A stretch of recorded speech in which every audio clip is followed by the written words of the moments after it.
ವಿಶ್ವದ ಶಕ್ತಿಶಾಲಿ ನಗರಗಳಲ್ಲಿ ಒಂದಾದ ನ್ಯೂಯಾರ್ಕ್ ಮೇಯರ್ ಆಗಲಿದ್ದಾರೆ ಭಾರತ ಮೂಲದ 33 ವರ್ಷದ ಯುವಕ ಜೌಹ್ರಾನ್ ಮಮ್ದಾನಿ. ಮೊದಲ ಮುಸ್ಲಿಂ, ಮೊದಲ ಮಿಲೇನಿಯಲ್ ಜನರೇಷನ್ನ ಮೇಯರ್ ಇವರು. ಬೆಂಜಮಿನ್ ನೇತನ್ಯಾಹು ಒಬ್ಬ ವಾರ್ ಕ್ರಿಮಿನಲ್. ಆತ ನ್ಯೂಯಾರ್ಕ್ಗೆ ಬಂದರೆ ಬಂಧಿಸ್ತೇನೆ. ಭಾರತದ ಪ್ರಧಾನಿ ನರೇಂದ್ರ ಮೋದಿ ಒಬ್ಬ ಮಾಸ್ ಮರ್ಡರ್. ಗುಜರಾತ್ನಲ್ಲಿ ಮುಸ್ಲಿಮರನ್ನು ಕೊಲ್ಲಲು ಸಹಾಯ ಮಾಡಿದವರು ಎಂದು ಧೈರ್ಯದಿಂದ ಹೇಳುವ ಯುವಕ ಈ ಮಮ್ದಾನಿ.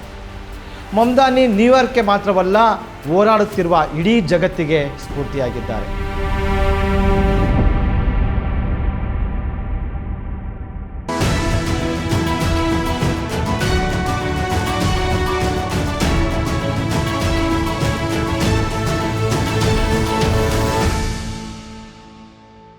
ಸ್ನೇಹಿತರೆ ನಮಸ್ಕಾರ. ಈ ಒಂದು ಐತಿಹಾಸಿಕ ಕ್ಷಣಕ್ಕೆ ನಿಮಗೆ ಸ್ವಾಗತ. ಜಗತ್ತಿನ ಅತ್ಯಂತ ಶಕ್ತಿಶಾಲಿ ನಗರವಾದ ನ್ಯೂಯಾರ್ಕ್ನ ಹೊಸ ಮೇಯರ್ ಆಗಲಿದ್ದಾರೆ ಜೌಹ್ರಾನ್ ಕ್ವಾಮೆ ಮಮ್ದಾನಿ. ಕೇವಲ 33 ವರ್ಷದ ಈ ಭಾರತೀಯ ಮೂಲದ ಮುಸ್ಲಿಂ ಯುವಕ ತನ್ನ ಧೀರ ಧೋರಣೆ, ಜನಪರ ಕಾರ್ಯಕ್ರಮಗಳು ಮತ್ತು ಶೋಷಿತರ ಪರವಾದಂಥ ಸ್ಪಷ್ಟ ನಿಲುವುಗಳ ಮೂಲಕ ಇಡೀ ಜಗತ್ತಿನ ಗಮನ ಸೆಳೆದಿದ್ದಾರೆ.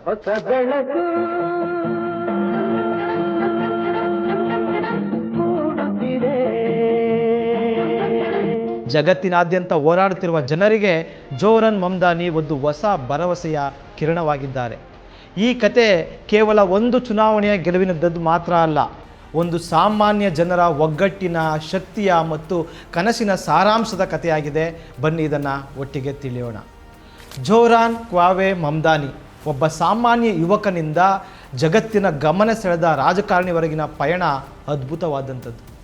ಭಾರತೀಯ ಮೂಲದ ಜೌಹ್ರಾನ್ ಖ್ಯಾತ ಚಲನಚಿತ್ರ ನಿರ್ಮಾಪಕಿ ಮೀರಾ ನಾಯರ್ ಮತ್ತು ಶಿಕ್ಷಣ ತಜ್ಞ ಮೊಹಮ್ಮದ್ ಮಮ್ದಾನಿ ಅವರ ಪುತ್ರ. ಆದರೆ ಜೌಹ್ರಾನ್ ಅವರ ಗುರುತು ಕೇವಲ ತಮ್ಮ ತಂದೆಯಿಂದಲೋ ತಾಯಿಯಿಂದಲೋ ಬಂದಿದ್ದಲ್ಲ, ಬದಲಿಗೆ ಅಮೆರಿಕದ ಕ್ವೀನ್ಸ್ನ ಬೀದಿಗಳಲ್ಲಿ ಕಾರ್ಮಿಕ ವರ್ಗದ ಜನರೊಂದಿಗೆ ಓಡಾಡಿ ಅವರೊಟ್ಟಿಗೆ ರೋಟಿ ಕಪಡಾ ಮಕಾನ್ ಘೋಷಣೆ ಕೂಗಿದವನು. ಅಂದರೆ ಮನುಷ್ಯರು ಬದುಕಲಿಕ್ಕೆ ಮೂಲಭೂತವಾಗಿ ಊಟ, ಬಟ್ಟೆ, ಮನೆ ಬೇಕು ಎಂಬ ತತ್ವವನ್ನು ಸಾರಿದವರು. ಅಷ್ಟು ಮಾತ್ರವಲ್ಲದೆ ಗಾಜಾದ ಸಂಘರ್ಷದ ವಿರುದ್ಧ ಧ್ವನಿ ಎತ್ತಿ ಪ್ಯಾಲೆಸ್ತೈನರ ಪರ ಬೆಂಬಲಕ್ಕಾಗಿ ಧೈರ್ಯದಿಂದ ಮಾತಾಡಿದಂಥ ಜೌಹ್ರಾನ್ ಯುವಜನರ ಹೃದಯಗಳಲ್ಲಿ ವಿಶೇಷವಾದ ಸ್ಥಾನ ಪಡೆದಿದ್ದಾರೆ. ಅವರ ಒಂದು ಈ ಕತೆ ಐತಿಹಾಸಿಕ ಒಂದು ಕ್ಷಣವನ್ನು ಸೃಷ್ಟಿಸಿದೆ.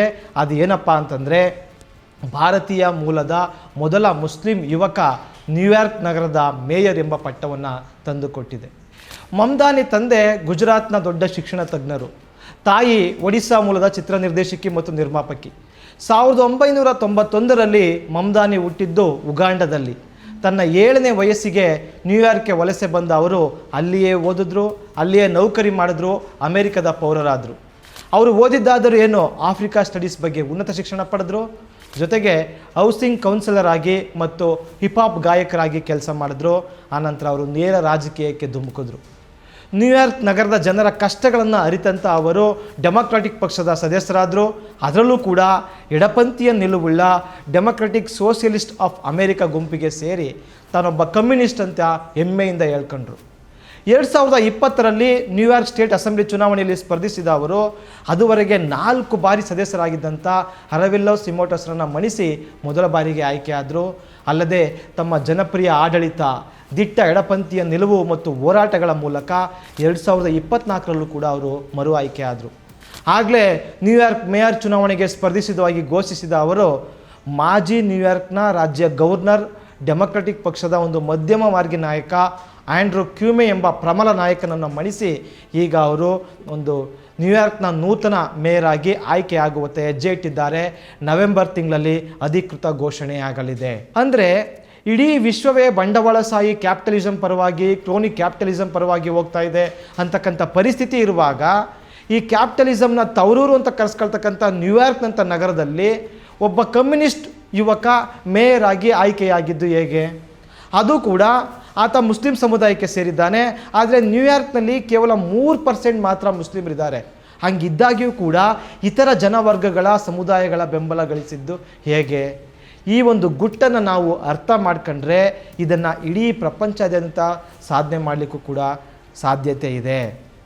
ಅಂದರೆ ಮಮ್ದಾನಿ ಅವರ ಚುನಾವಣಾ ಗೆಲುವಿನಲ್ಲಿ ಮುಖ್ಯ ಪಾತ್ರ ವಹಿಸಿದ್ದು ಏನಪ್ಪ ಅಂತಂದರೆ ಅವರ ಹೊಸ ಹೋರಾಟದ ಮಾದರಿ. ಹೌದು, ಇದು 21ನೇ ಶತಮಾನ, ಹಾಗಾಗಿ ನಾವು 21ನೇ ಶತಮಾನದ ಹೋರಾಟದ ಪ್ರತಿರೋಧದ ಮಾದರಿಯನ್ನು ಕಟ್ಟಬೇಕು. ಅದನ್ನು ಮಾಡಿದವರು ಮಮ್ದಾನಿ. ಆದರೆ ಭಾರತ ಸೇರಿದಂತೆ ಜಗತ್ತಿನ ಇತರ ಭಾಗಗಳಲ್ಲಿ ನಾವಿನ್ನೂ ಕೂಡ ನಮ್ಮ ಹೋರಾಟ, ನಮ್ಮ ಸಂಘಟನೆ, ನಮ್ಮ ಚಳುವಳಿ 20ನೇ ಶತಮಾನದ್ದೇ ಆಗಿದೆ. ಅಂದರೆ ಇಂದಿನ ಮಾದರಿಯನ್ನೇ ಅನುಸರಿಸ್ತಾ ಇದ್ದೀವಿ ಅಂತಕ್ಕಂಥ ಸಂಶಯ ನನಗೆ ಕಾಡ್ತಾ ಇದೆ. ನಮ್ಮ ಸಂಘಟನೆ ಮತ್ತು ಹೋರಾಟ ಜನರಿಗೆ ಇಷ್ಟ ಆಗ್ತಾ ಇಲ್ಲ ಅಂತಕ್ಕಂಥ ಅನಿಸಿಕೆ ನನ್ನ ವೈಯಕ್ತಿಕವಾದದ್ದು. ಅದನ್ನು ಮುರಿದವರು ಯಾರಪ್ಪ ಅಂತಂದರೆ ಈ ಮಮ್ದಾನಿ. ನೋಡಿ, ಅವರು ಈ ಊಟ ಬಟ್ಟೆ ಮನೆ ಅಂದರೆ ರೋಟಿ ಕಪಡ ಮಕಾನ್ ಅಂತಕ್ಕಂಥ ಘೋಷಣೆನ ಕೇವಲ ಘೋಷಣೆಯಾಗಿ ಹೇಳದೆ ಅದನ್ನು ಕಾರ್ಯರೂಪಕ್ಕೆ ತರುವುದು ಹೇಗೆ ಅಂತಕ್ಕಂಥದ್ದನ್ನ ಜನರಿಗೆ ಸರಳವಾಗಿ ಅರ್ಥ ಮಾಡಿಸಿದ್ರು. ನ್ಯೂಯಾರ್ಕ್ ನಗರದಲ್ಲಿ ಬಡವರು ಮತ್ತು ಮಧ್ಯಮ ವರ್ಗದವರು ಹೆಚ್ಚಿನ ಸಂಖ್ಯೆಯಲ್ಲಿದ್ದಾರೆ. ಆದರೆ ಅವರ ದೊಡ್ಡ ಸಮಸ್ಯೆ ಏನಪ್ಪ ಅಂದರೆ ಬಹುತೇಕರಿಗೆ ಸ್ವಂತ ಮನೆ ಇಲ್ಲ. ಸರಿ, ಬಾಡಿಗೆ ಮನೇಲಿರೋಣ ಅಂತಂದರೆ ಅಲ್ಲಿನ ಬಾಡಿಗೆ ತುಂಬ ಗಗನಕ್ಕೇರಿದೆ. ಈ ಸಮಸ್ಯೆಗೆ ಮಮ್ದಾನಿ ಮುಂದಿಟ್ಟ ಪರಿಹಾರ ಎಲ್ರಿಗೂ ಇಷ್ಟ ಆಯಿತು. ಅದೇನಪ್ಪ ಅಂದರೆ, ನಾನು ಎಲ್ರಿಗೂ ಮನೆ ಕೊಡ್ತೀನಿ ಅಂತ ಇವರೇನು ಘೋಷಣೆ ಮಾಡಲಿಲ್ಲ, ಬದಲಿಗೆ ರೆಂಟ್ ಫ್ರೀಸ್ ಹೋರಾಟ ಕಟ್ಟಿದ್ರು. ಅಂದರೆ ಬಾಡಿಗೆ ಇಷ್ಟೇ ಇರಬೇಕು ಅಂತಕ್ಕಂಥದ್ದನ್ನ ಸ್ಥಳೀಯ ಆಡಳಿತ ನಿಗದಿ ಮಾಡಬೇಕು, ಅದು ಬಡವರ ಕೈಗೆಟುಕುವಂತಿರಬೇಕು ಮತ್ತು ಆ ಬಾಡಿಗೆನ ಮೀರಿ ಯಾವುದೇ ಮನೆ ಮಾಲೀಕರು ರೆಂಟನ್ನು ಹೆಚ್ಚು ಮಾಡುವಂತಿಲ್ಲ ಅಂತಕ್ಕಂಥ ನಿಯಮವನ್ನು ತರಬೇಕು. ನಾನು ಮೇಯರ್ ಆದರೆ ಇದನ್ನು ತರ್ತೀನಿ ಅಂತ ಅವರು ಆಶ್ವಾಸನೆ ಕೊಟ್ಟರು. ಎರಡನೇದಾಗಿ, ಕಡಿಮೆ ಖರ್ಚಿನಲ್ಲಿ ಸುಸ್ಥಿರ ಮನೆಗಳನ್ನು ಕಟ್ತೀವಿ ಮತ್ತು ಮಧ್ಯಮ ವರ್ಗದವರು ಅದನ್ನು ಕಡಿಮೆ ಬೆಲೆಗೆ ಕೊಂಡ್ಕೊಳ್ಬೋದು ಅಂತಕ್ಕಂಥ ಒಂದು ಯೋಜನೆನ ಮುಂದಿಟ್ಟರು. ನಾನು ಮೇಯರ್ ಆದರೆ ಇದನ್ನು ಪಾಲಿಸ್ತೀನಿ ಅಂತ ಪ್ರಚಾರ ಮಾಡಿದ್ರು. ಇದು ಕಾರ್ಮಿಕರು, ಬಡವರು ಮತ್ತು ಮಧ್ಯಮ ವರ್ಗದವರಿಗೆ ಇಷ್ಟ ಆಯಿತು. ಮತ್ತು ಇದು ಸಾಧ್ಯಪ್ಪ, ಪ್ರಾಕ್ಟಿಕಲ್ ಅಂತ ಅನ್ನಿಸ್ತು. ಎರಡನೇದೇನಪ್ಪ ಅಂತಂದರೆ, ನ್ಯೂಯಾರ್ಕ್ನಲ್ಲಿ ಇರ್ತಕ್ಕಂಥ ಬಡ ಪ್ರದೇಶಗಳು ಮತ್ತು ಕಡಿಮೆ ಇನ್ಕಮ್ ಇರ್ತಕ್ಕಂಥ ಪ್ರದೇಶಗಳಲ್ಲಿ ಸರ್ಕಾರವೇ ನೇರವಾಗಿ ಸಬ್ಸಿಡಿ ಕೊಡ್ತಕ್ಕಂಥ ಸ್ಟೋರ್ಗಳನ್ನ, ಕಿರಾಣಿ ಅಂಗಡಿಗಳನ್ನ ತೆರಿಬೇಕು ಅಂತಕ್ಕಂಥ ಒಂದು ಪ್ರಸ್ತಾಪವನ್ನು ಮಮ್ದಾನಿ ಮುಂದಿಟ್ಟರು. ಅಂದರೆ ಸರ್ಕಾರ ಸಬ್ಸಿಡಿ ಜೊತೆಗೆ ಉತ್ತಮ ಗುಣಮಟ್ಟದ ರುಚಿಕರ ಆಹಾರವನ್ನು ಕಡಿಮೆ ಬೆಲೆಗೆ ಮಾರೋದ್ರಿಂದ ಬಡವರು ಮಧ್ಯಮ ವರ್ಗದವರು ಅದನ್ನು ಕೊಂಡ್ಕೊಳ್ಬೋದು ಅಂತಕ್ಕಂಥ ಒಂದು ಪ್ರಪೋಸಲನ್ನು ಅವರು ಮುಂದಿಟ್ಟಿದ್ದಾರೆ. ಅದ್ರ ಜೊತೆಗೇ ನ್ಯೂಯಾರ್ಕ್ ನಗರದಲ್ಲಿ ಉಚಿತ ಸಾರ್ವಜನಿಕ ಸಾರಿಗೆ ಪರವಾಗಿ ಅವರು ಕ್ಯಾಂಪೇನ್ ಮಾಡ್ತಾ ಇದ್ದಾರೆ. ನಾವಿಲ್ಲಿ ಕರ್ನಾಟಕದಲ್ಲಿ ಗ್ಯಾರಂಟಿ ಯೋಜನೆ ಭಾಗವಾಗಿ ಶಕ್ತಿ ಯೋಜನೆ ಅಂತ ಮಹಿಳೆಯರಿಗೆ ಉಚಿತ ಕೊಟ್ಟರೆ ಮೂಗು ಮುರಿತೀವಿ. ಆದರೆ ಮಮ್ದಾನಿ ಹೇಳ್ತಾ ಇದ್ದಾರೆ, ಅಮೇರಿಕಾದಲ್ಲಿ ಎಲ್ಲರಿಗೂ ಕೂಡ ಸಾರ್ವಜನಿಕ ಸಾರಿಗೆ ಫ್ರೀಯಾಗಿ ತಾನು ಕೊಡ್ತೀನಿ ಅಂತೇಳಿ. ಇದರಿಂದ ಎರಡು ಉಪಯೋಗ. ಒಂದು, ಬಡವರು ಕಾರ್ಮಿಕರು ಅವರ ದುಡ್ಡು ಉಳಿತದೆ, ಅವರು ಹೆಚ್ಚು ದುಡಿಲಿಕ್ಕೆ ಹೋಗ್ಬೋದು, ಓಡಾಡ್ಬೋದು, ಮೊಬಿಲಿಟಿ ಅವರಿಗೆ ಈಸಿ ಆಗ್ತದೆ. ಎರಡನೇದು, ನ್ಯೂಯಾರ್ಕ್ ನಗರದ ಒಂದು ವಾಯು ಮಾಲಿನ್ಯದ ಪ್ರಮಾಣವನ್ನು ತಡೆಗಟ್ಟಿ ಉತ್ತಮ ಪರಿಸರವನ್ನು ಕೊಡ್ತೀನಿ ಅಂತ ಹೇಳಿ ಅವರು ಒಂದು ಆಶ್ವಾಸನೆಯನ್ನು ಮುಂದಿಟ್ಟಿದ್ದಾರೆ. ಇದೆಲ್ಲದರ ಮೂಲಕ ಏನು ರೋಟಿ ಕಪಡ ಮಕಾನ್ ಅವ್ರು ಹೇಳ್ತಾ ಇದ್ದಾರೆ, ಇದರಿಂದ ಬಡವರು ಮಧ್ಯಮ ವರ್ಗದವರು ಈಗ ಎಷ್ಟು ಖರ್ಚು ಮಾಡ್ತಾ ಇದ್ದಾರೋ ಅದರಲ್ಲಿ ಭಾಳಷ್ಟು ಹಣ ಉಳಿತದೆ. ಈ ಹಣವನ್ನು ನೀವು ಉತ್ತಮ ಆರೋಗ್ಯ, ಶಿಕ್ಷಣ, ಬಟ್ಟೆ, ಮನೋರಂಜನೆ, ಗುಣಮಟ್ಟದ ಜೀವನಕ್ಕೆ ಬಳಸ್ಬೋದು ಅಂತಕ್ಕಂಥ ಒಂದು ದೊಡ್ಡ ಕನಸನ್ನು ಕಟ್ಕೊಂಡವರು ಜೌಹ್ರಾನ್ ಮಮ್ದಾನಿ ಅವರು. ಮತ್ತು ಇದರ ಮೂಲಕ ತಾನು ಬಡವರ ಪರವಾಗಿದ್ದೀನಿ, ಮಧ್ಯಮ ವರ್ಗದವರ ಪರವಾಗಿದ್ದೀನಿ ಅಂತೇಳಿ ನೇರವಾಗಿ ಅವರು ಘೋಷಣೆಯನ್ನು ಮಾಡಿದ್ರು. ಮಹಿಳೆಯರ ಪರವಾಗಿ ಕೂಡ ಅವರು ವಕಾಲತ್ತನ್ನು ವಹಿಸಿದ್ರು. ಯೂನಿವರ್ಸಲ್ ಚೈಲ್ಡ್ ಕೇರ್ ಒಂದು ಸಿಸ್ಟಮನ್ನು ತರಬೇಕು ಅಂತ ಮಾತಾಡ್ತಿರ್ತಕ್ಕಂಥ ಅವರು ಮಕ್ಕಳ ಆರೈಕೆಯನ್ನು ಸರ್ಕಾರ ವಹಿಸ್ಕೊಳ್ಬೇಕು, ಅದಕ್ಕೋಸ್ಕರ ಕಾರ್ಯಕ್ರಮಗಳನ್ನ ರೂಪಿಸಬೇಕು ಅಂತೇಳಿ ಅವರು ಪೋಷಕರ ಗಮನವನ್ನು, ಮಹಿಳೆಯರ ಗಮನವನ್ನು ಸೆಳೀತಾ ಇದ್ದಾರೆ. ಇನ್ನೊಂದು ಕಡೆ ಕಾರ್ಮಿಕರ ಹಕ್ಕುಗಳಿಗಾಗಿ ಸದಾ ಬೀದಿಲಿ ಹೋರಾಟ ಮಾಡ್ತಾ ಇದ್ದಾರೆ. ಅವರು ಕನಿಷ್ಠ ವೇತನ ಹೆಚ್ಚಳ ಆಗಬೇಕು, ಕೆಲಸದ ಸ್ಥಳದಲ್ಲಿ ಕಾರ್ಮಿಕರಿಗೆ ರಕ್ಷಣೆ ಇರಬೇಕು, ಸಮಾನ ಕೆಲಸಕ್ಕೆ ಸಮಾನ ವೇತನ ಸಿಗಬೇಕು ಅಂತಕ್ಕಂಥ ಡಿಮ್ಯಾಂಡ್ಗಳನ್ನ ಇಟ್ಕೊಂಡು ಕಳೆದ 5 ವರ್ಷಗಳಿಂದ ನಿರಂತರವಾಗಿ ಕಾರ್ಮಿಕರ ಪರವಾಗಿ ನಿಂತು ಹೋರಾಟವನ್ನು ಮಾಡ್ತಾ ಇದ್ದಾರೆ. ಇದಿಷ್ಟು ನ್ಯೂಯಾರ್ಕ್ ನಗರದ ಬಡವರು ಕಾರ್ಮಿಕರ ಪರವಾಗಿ. ಅಷ್ಟೇ ಮಾಡಲಿಲ್ಲ ಅವರು, ಅವರಿಗೆ ಯುವ ಜನರ ಮತ್ತು ಮಧ್ಯಮ ವರ್ಗದವರ ಬೆಂಬಲ ಬೇಕಿತ್ತು. ಅದು ಕೂಡ ಈಗ ಧಾರಾಳವಾಗಿ ಹರಿದು ಬರ್ತಾ ಇದೆ. ಇದರ ಹಿಂದೆ ಇರ್ತಕ್ಕಂಥ ನಿಲುವು ಏನಪ್ಪ ಅಂತಂದರೆ, ಜೌಹ್ರಾನ್ ಮಮ್ದಾನಿ ಅವರು ಧೈರ್ಯವಾಗಿ ಮತ್ತು ದಿಟ್ಟವಾಗಿ ಗಾಜಾ ಪರವಾಗಿ, ಪ್ಯಾಲೆಸ್ತೈನ್ ಪರವಾಗಿ ನಿಲುವನ್ನು ತೆಗೆದುಕೊಂಡ್ರು. ಇಸ್ರೇಲ್ನ ನರಮೇಧ ಏನಿದೆ ಅದನ್ನು ಖಂಡಾತುಂಡವಾಗಿ ಖಂಡಿಸಿದ್ರು. ಹಾಗಾಗಿ ಬಹಳಷ್ಟು ಜನರಿಗೆ ಇವರೊಂದು ಆಶಾಕಿರಣವಾಗಿ ಗೋಚರಿಸಿದ್ರು. ಅದೇ ರೀತಿಯಲ್ಲಿ ಫ್ಯಾಸಿಸಮ್ ಏನಿದೆ, ಕೋಮುವಾದ ಏನಿದೆ, ಅದನ್ನು ಕೂಡ ಉಗ್ರವಾಗಿ ವಿರೋಧಿಸಿದ್ರು. ಅವರೊಂದು ಟಿ ವಿ ಇಂಟರ್ವ್ಯೂನಲ್ಲಿ ಮಾತಾಡ್ತಾ ಇದ್ರು, ಮೋದಿ ಜೊತೆ ನೀವು ಕೂತು ಪ್ರೆಸ್ ಕಾನ್ಫರೆನ್ಸ್ ಮಾಡ್ತೀರಾ ಅಂತ ಕೇಳಿದ್ರೆ ಖಂಡಿತ ಇಲ್ಲ, ಮೋದಿ ಒಬ್ಬ ಮಾಸ್ ಮರ್ಡರರ್, ನನ್ನ ತಂದೆ ಗುಜರಾತ್ನವರು. ಆ ಗುಜರಾತ್ನಲ್ಲಿ 2002ನೇ ಇಸ್ವಿನಲ್ಲಿ ಮುಸ್ಲಿಮರನ್ನು ಕೊಲ್ಲಲಿಕ್ಕೆ ಮುಖ್ಯ ಕಾರಣ ಈ ನರೇಂದ್ರ ಮೋದಿ. ಅಂಥ ವ್ಯಕ್ತಿಯ ಜೊತೆ ನಾನು ವೇದಿಕೆ ಹಂಚ್ಕೊಳ್ಳೋದಿಲ್ಲ ಅಂತೇಳಿ ಸ್ಪಷ್ಟವಾಗಿ ಹೇಳಿದ್ರು. I just want to say something here, which is that my father, his family comes from Gujarat in India, and his family is Muslim, I'm Muslim, and Narendra Modi helped to orchestrate what was a mass slaughter of Muslims in Gujarat, to the extent that we don't even believe there are Gujarati Muslims anymore. And when I tell someone that I am, it's a shock to them that is even the case. And this is someone who we should view in the same manner that we do Benjamin Netanyahu. This is a war criminal. ಅಂದರೆ ಒಂದು ಕಡೆ Netanyahu ಇಸ್ರೇಲ್ನ ಪ್ರಧಾನಿಯನ್ನು war criminal, ಆತ New York ನಗರಕ್ಕೆ ಏನಾದ್ರು ಭೇಟಿ ಕೊಟ್ಟರೆ ಬಂಧಿಸ್ತೀನಿ ಅಂತಾರೆ. ಇನ್ನೊಂದು ಕಡೆ ಭಾರತದ ಪ್ರಧಾನಿ ಹಿಂದೆ ಮಾಡಿರ್ತಕ್ಕಂಥ ಅಪರಾಧ ಇದು ಅಂತೇಳಿ ಎತ್ತಿ ತೋರಿಸ್ತಾರೆ. ಈ ರೀತಿಯಾಗಿ ಧೈರ್ಯವಾಗಿ ನಿರ್ಭಿಡೆಯಿಂದ ಒಂದು ನಿಲುವು ತೆಗೆದುಕೊಳ್ತಕ್ಕಂಥ ಈ ಗುಣ ಏನಿದೆಯಲ್ಲ, ಇದು ಯುವ ಜನರನ್ನು ದೊಡ್ಡ ಮಟ್ಟದಲ್ಲಿ ಸೆಳೀತು. ಅದೇ ಸಂದರ್ಭದಲ್ಲಿ ಈ ಪ್ರಪಂಚ ಇವತ್ತು ಹೋಗ್ತಾ ಇರೋ ಪರಿಸ್ಥಿತಿ, ಪರಿಸರವನ್ನು ಹಾಳು ಮಾಡ್ತಾ ಇರ್ತಕ್ಕಂಥದ್ದು, ಕ್ಲೈಮೇಟ್ ಚೇಂಜು, ಇದರೆಲ್ಲದರ ವಿರುದ್ಧ ಜೊಹ್ರಾನ್ ದನಿ ಎತ್ತುತ್ತಾ ಇದ್ದಾರೆ. ಹಾಗಾಗಿ ಯುವ ಜನರು, ಮಧ್ಯಮ ವರ್ಗ ಅವ್ರನ್ನ ಅಪಾರ ಪ್ರಮಾಣದಲ್ಲಿ ಬೆಂಬಲಿಸ್ತಾ ಇದ್ದಾರೆ. ಇಂಥ ಸಂದರ್ಭದಲ್ಲಿ ಅಮೆರಿಕದ ಅಧ್ಯಕ್ಷ ಟ್ರಂಪ್ ಏನಪ್ಪ ಮಾಡಿದ್ರು ಅಂದರೆ, ಮಮ್ದಾನಿ ಗೆದ್ದ ತಕ್ಷಣ ಈ ಮಮ್ದಾನಿ ಇದನ್ನೆಲ್ಲ ಅವನು 100% ಕಮ್ಯುನಿಸ್ಟ್ ಹುಚ್ಚ ಅಂತ ಟೀಕೆ ಮಾಡಿದ್ರು. ಇದಕ್ಕೆ ಮಮ್ದಾನಿ ಏನು ಬೇಜಾರು ಮಾಡ್ಕೊಳ್ಳಿಲ್ಲ. ಹೌದು, ನಾನು ಕಮ್ಯುನಿಸ್ಟ್ ಅಂದರೆ ಜನರ ಪರವಾಗಿ ನಿಂತು ಹೋರಾಟ ಮಾಡ್ತೀನಿ ಹೊರತು ನಿಮ್ಮಂತೆ ಕಾರ್ಪೊರೇಟ್ಗಳ ಗುಲಾಮನಲ್ಲ ಅಂತೇಳಿ ಅವರು ವಾದವನ್ನು ಮಾಡಿದ್ರು. ಆ ಒಂದು ನ್ಯೂಯಾರ್ಕ್ನ ಮೇಯರ್ ಲಿಸ್ಟ್ನಲ್ಲಿದ್ದಂಥ ಭಾಳಷ್ಟು ಜನ ಸ್ಪರ್ಧಿಗಳು ಇಸ್ರೇಲ್ ಪರವಾಗಿ ಮಾತಾಡ್ತಾ ಇದ್ರು. ಆದರೆ ಮಮ್ದಾನಿ ಅದನ್ನು ಖಂಡಿಸಿ, ನಾನು ಇಸ್ರೇಲನ್ನು ಖಂಡಿಸ್ತೀನಿ, ನನಗೆ ನ್ಯೂಯಾರ್ಕ್ ಮೊದಲು ಅಂತ ಘೋಷಿಸಿದ್ರು. ಈ ರೀತಿಯಾಗಿ ಯುವ ಜನರು ಮಮ್ದಾನಿಗೆ ಅತಿ ಹೆಚ್ಚಿನ ದೊಡ್ಡ ಮಟ್ಟದ ಒಂದು ಬೆಂಬಲವನ್ನು ಮಾಡಿದ್ರು. ಇದು ಕೇವಲ ಒಂದು ಚುನಾವಣೆಯ ಗೆಲುವಲ್ಲ, ಇದು ಜನರ ಶಕ್ತಿಯ, ಒಗ್ಗಟ್ಟಿನ ಮತ್ತು ಸಾಮಾಜಿಕ ನ್ಯಾಯದ ಹೋರಾಟದ ಗೆಲುವು ಅಂತ ಮಮ್ದಾನಿ ಕರೆದಿದ್ದಾರೆ. ಅವರು ಗೆದ್ದ ತಕ್ಷಣ ಒಂದು ಟ್ವೀಟ್ ಮಾಡಿದ್ರು. ಅದೇನಪ್ಪ ಅಂತಂದರೆ, ದಕ್ಷಿಣ ಆಫ್ರಿಕಾದ ಕಪ್ಪು ಜನರ ದೊಡ್ಡ ಹೋರಾಟಗಾರ ನೆಲ್ಸನ್ ಮಂಡೇಲರವರನ್ನು ನೆನೆಸ್ಕೊಂಡ್ರು. ಅಸಾಧ್ಯ ಅಂತ ನಿಮಗೆ ಯಾವುದೆಲ್ಲ ಕಾಣಿಸ್ತಿದೆಯೋ, ಹೌದು, ಅದು ಸಾಧ್ಯವಾಗುವವರೆಗೂ ಅಸಾಧ್ಯವಾಗಿ ಆಗಿರ್ತದೆ. ಆದರೆ ಈಗ ಅದು ಸಾಧ್ಯವಾಗಿದೆ ನೋಡಿ. ನಾನು ನ್ಯೂಯಾರ್ಕ್ನ ಮೇಯರ್ ಆಗಿದ್ದೇನೆ, ನಾನು ಅಂದರೆ ನನ್ನ ಪರವಾಗಿ ನೀವೆಲ್ಲ ಯಾರು ಹೋರಾಟ ಮಾಡಿದ್ರಿ, ನೀವು ಅಂತೇಳಿ ಮಮ್ದಾನಿ ಹೇಳ್ತಾರೆ. ಅವರು ಅದರಲ್ಲೂ ಏಷ್ಯಾ ಖಂಡದ ಜನರ ತುಂಬ ಜನ ನ್ಯೂಯಾರ್ಕಲ್ಲಿದ್ದಾರೆ, ಅವ್ರ ಪರವಾಗಿ ಒಂದು ವಿಡಿಯೋನ ಮಾಡಿದರು. ಅಂತಂದರೆ ಎಲೆಕ್ಷನ್ ಕ್ಯಾಂಪೇನ್ ವಿಡಿಯೋ. ಅದು ಎಷ್ಟು ಕ್ರಿಯೇಟಿವ್ ಆಗಿ ಮಾಡಿದ್ರು ಅಂತಕ್ಕಂಥದ್ದನ್ನ ನೀವೇ ನೋಡಿ. भाइयों और बहनों, इस इलेक्शन में सिर्फ 20 दिन बचे हैं और चॉइस मेरे और एंड्रू कोमो के बीच में है. अगर आप पहली बार इलेक्शन के बारे में जान रहे हैं तो ये है जो एंड्रू कोमो ऑफर कर रहा है. आज मेरे पास बिल्डिंगें हैं, प्रॉपर्टी है, बैंक बैलेंस है, बंगला है, गाड़ी है, क्या है तुम्हारे पास? आपकी वजह से हमने $8 मिलियन रेज किया है, 6 लाख से ज्यादा दरवाजे खटखटाए और बस इतने करीब है इस शहर का पहला साउथ एशियन मेयर बनाने के लिए. पर बात ये नहीं है कि मैं क्या बनूंगा, बात ये है कि मैं क्या करूंगा हमारे कम्युनिटीज के लिए और हर एक न्यूयॉर्कर के लिए. मैं हमारे शहर को अफोर्डेबल बनाऊंगा. न्यूयॉर्कर्स मुश्किल से अफोर्ड कर रहे हैं रोटी, कपड़ा और मकान. मैं ये सब बदलने के लिए लड़ रहा हूँ.